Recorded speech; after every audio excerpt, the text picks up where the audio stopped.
gentlemen, this is 8th Century Tonight, and I'm your host, Adrian Dionisio. Tonight we have a great show for you. Our special guest this evening is Charlemagne, here all the way from medieval Europe to talk about how he was crowned Emperor of the Romans. What's this, Scooby-Doo? We'll also learn more about what's going on around the globe in the 8th century, so let's get to it, shall we? First off, Asia.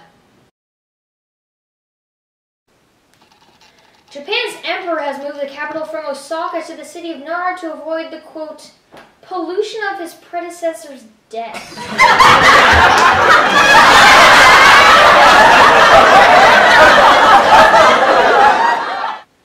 Moving right along, the Tang Emperor Zongzong has died and his wife Empress Wei is suspected to have poisoned him.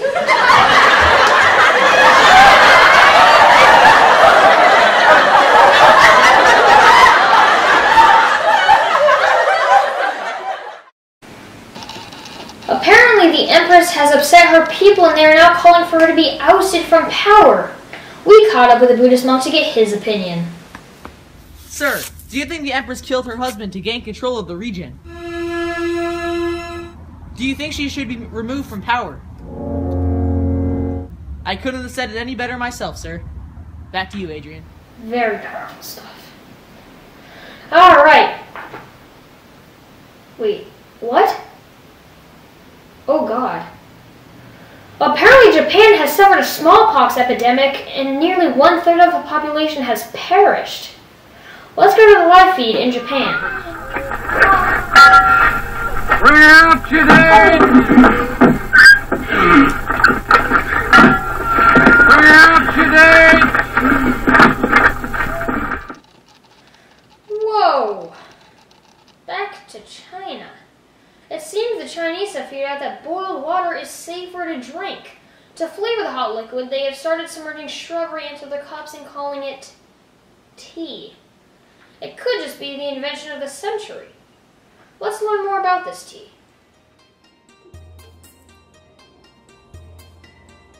Alright, it seems that we are about to see.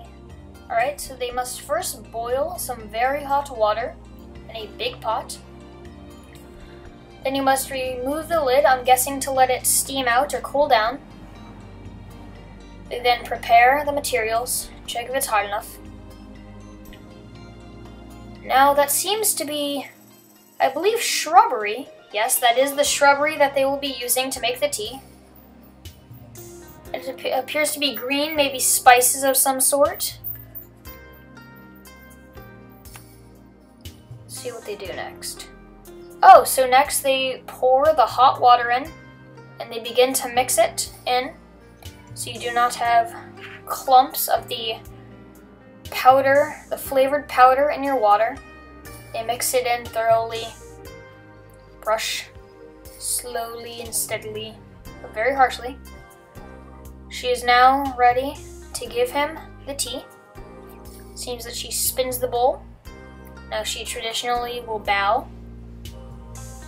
Now he is going to observe his tea because he does not want to drink it. Oh no, sir, that's very hot. Do not drink that yet. Okay, let's shift gears to the Middle East.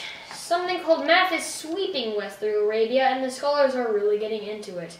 Apparently they picked it up in India. Okay, over in Persia, Mukwana leads thousands against the Abbasids, robbing caravans and burning down mosques. We now join our correspondent who is with a witness. Then I thought somebody was barbecuing. I said, oh Lord Jesus, it's a fire. Then I ran out. I didn't grab no shoes or nothing, Jesus. I ran for my life. And then the smoke got me. I got bronchitis. Ain't nobody got time for that. Alright, thank you for that. Wait a minute. What? Oh. This just in, after the epic Battle of Arlok, the Muslims have regained control of the Silk Road from Asia. This is maniacal! Hey, come on, settle down. Alright, moving right along. We are now in medieval Europe, a time and a place with much importance. Pope Leo III has forced conversion upon all Constantinople's Jews. I know. Well, that leads us to our special guest. Joining us live, the newly crowned Emperor of the Romans, Charlemagne. Thank you. Glad to be here. As you may know, I'm new to these electronics, so I hired someone to do it for me. Oh, it's great to have you. So, you were just in Rome. How was it? I went to Rome on Pope Leo III's invitation to be crowned Emperor of the Romans on Christmas Day 800.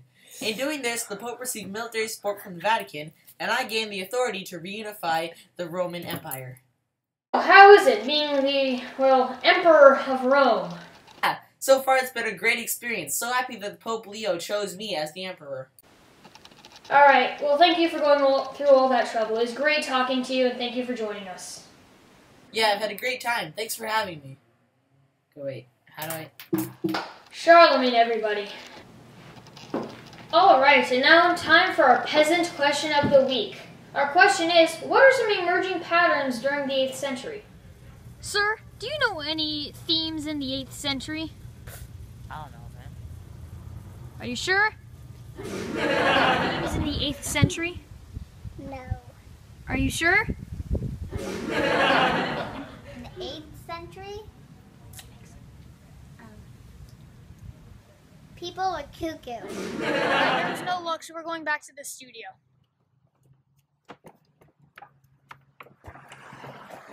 Sir? Are you the mailman? Sir, do you mind if I ask you a question? Do you know any common patterns that occurred during the 8th century? You know, that's odd. I was just thinking about that. In the 8th century, there was wars over religion, and people were dying from famine. Anything else? No, that's it. That was correct.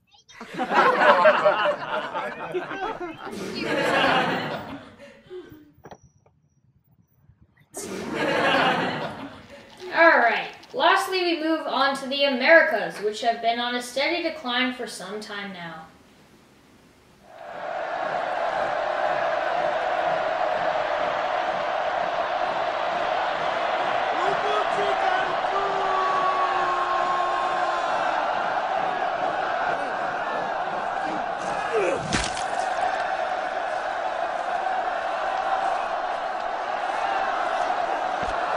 Whoa, they are a crazy bunch.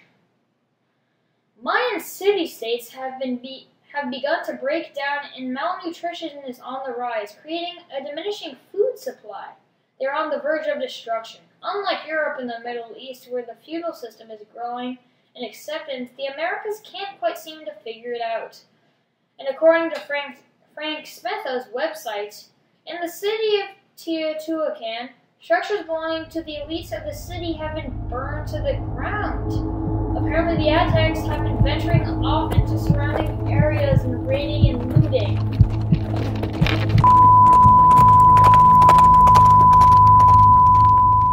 This is probably my sign-off, because the Mayans have attacked our studio.